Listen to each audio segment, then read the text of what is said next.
Yeah. Please. How would you describe the relationship between Anna and Christian? I think it's fairly complicated. I think there are two people that, on paper, probably, wouldn't usually be together, but they need each other and they do love each other very deeply, and they end up making massive sacrifices and changes in their life to make it work. Which I think so many people can relate to. Maybe not in the exact terms that the changes that they've made in these books and in these films, but I think everyone can relate to, sacrifices for love and adaptation for love and everything. So. Do you think maybe that's a reason why the whole franchise is so successful? Yeah, I do, because it's not the first book of its type, but it's certainly the first book of its type to, have such an impact, and for, was it over 100 million people read the books? I mean, you may never see the like of that again, in any book, never mind a book that's, categorized as, erotic, like fantasy novel or whatever. So there has to be so much more to it, and I think that's what resonates with people. So 50 Shades is such a great phenomenon, you already said that, and you're in the center of it, in the middle. Yeah. Do you get used to it? Is it still crazy? No, because it's the only times you feel that you're at the center of it, in a weird way, or days like this, or when your premieres and all the focus is on that, and you see all the fans and how much it means to them and all that. I think that's when you're like, oh, this is a big thing and means a lot to a lot of people, and you feel very much at the center of it. You obviously feel part of it all the time, and that you wear that and you carry that with you.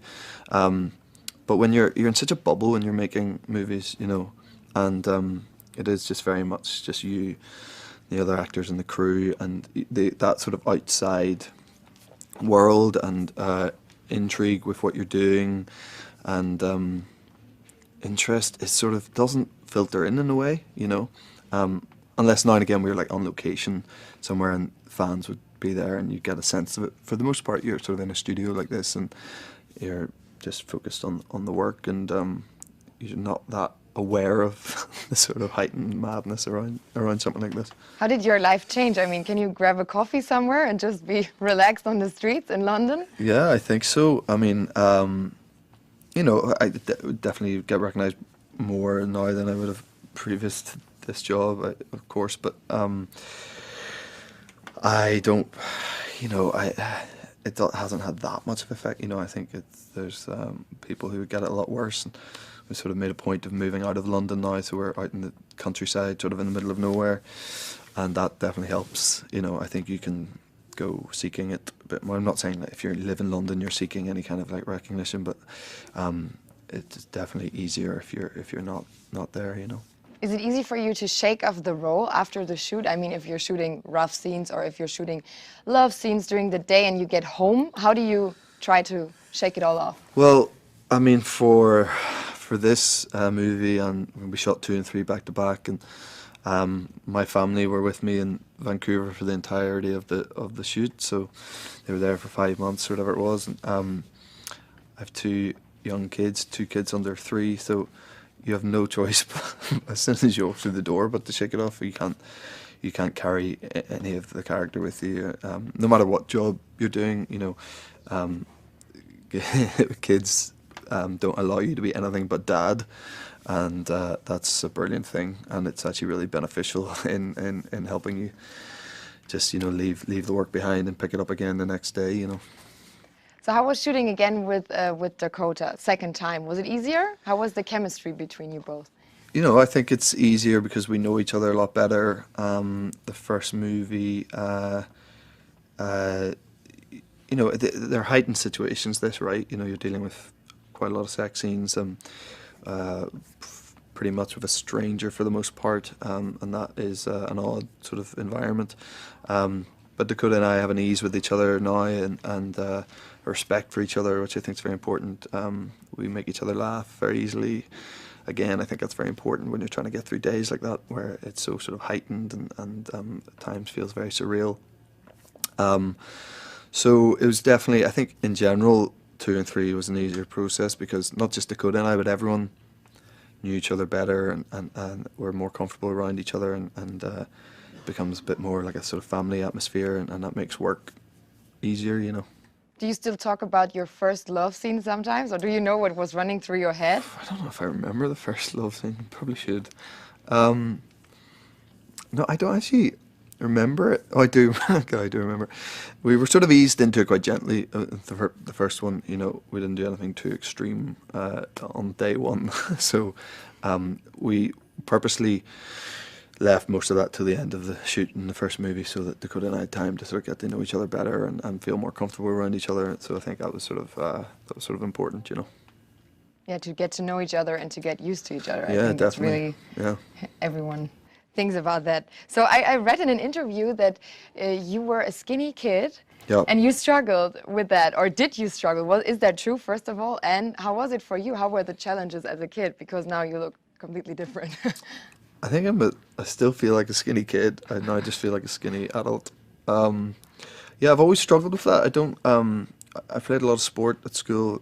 Still love sport very passionately. And I played a lot of rugby at school, and I was never. I sort of loved it and did all right at it, but always just wasn't sort of big enough. And I think that does have quite an effect on you mentally, you know. And it means that you sort of are always striving to sort of prove people wrong, I think, in that kind of world. But yeah, I think like so kids, you know, every kid has so many insecurities, and you know, I don't think you shake them off in adulthood. I think you carry them with you, and a big part of me will always feel like the skinny kid who isn't quite big enough to be playing with the big guys, you know. But you do. Obviously, you are. Well. So you made a big transition from your modeling career to your acting career. What were the challenges? I mean, it worked out really well. It's worked out okay so far, I think, but that could all change any moment. I'm always fearful of that or mindful of that.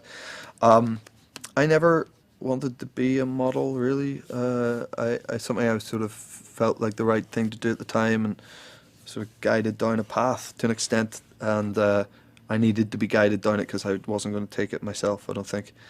But without that, if I hadn't gone down that path, I never probably would have ended up here, ended up acting.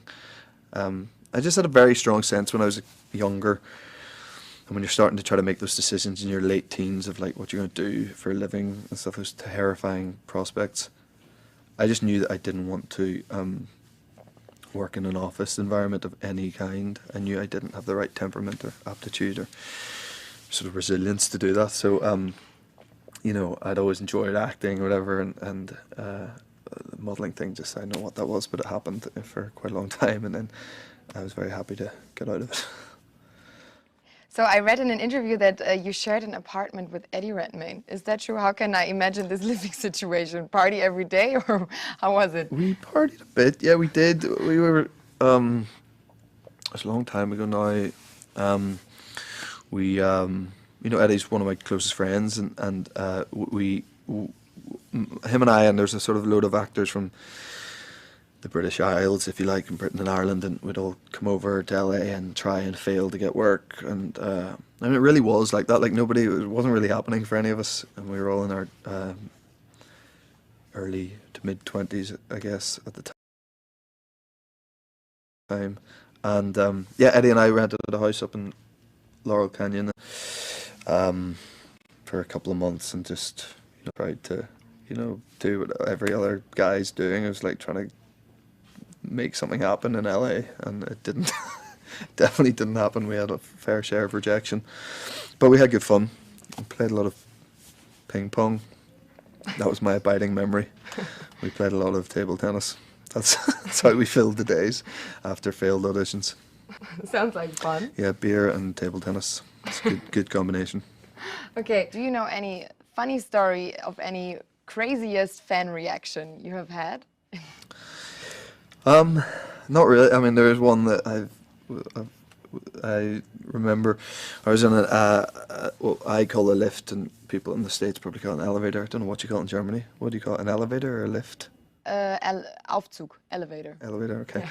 So I was in an elevator, And there was a woman who sort of mid-flight recognised me as being Christian Grey, and she was a few sheets to the wind, as you say. She was pretty hammered, and she started telling me about how 50 Shades had induced a baby for them.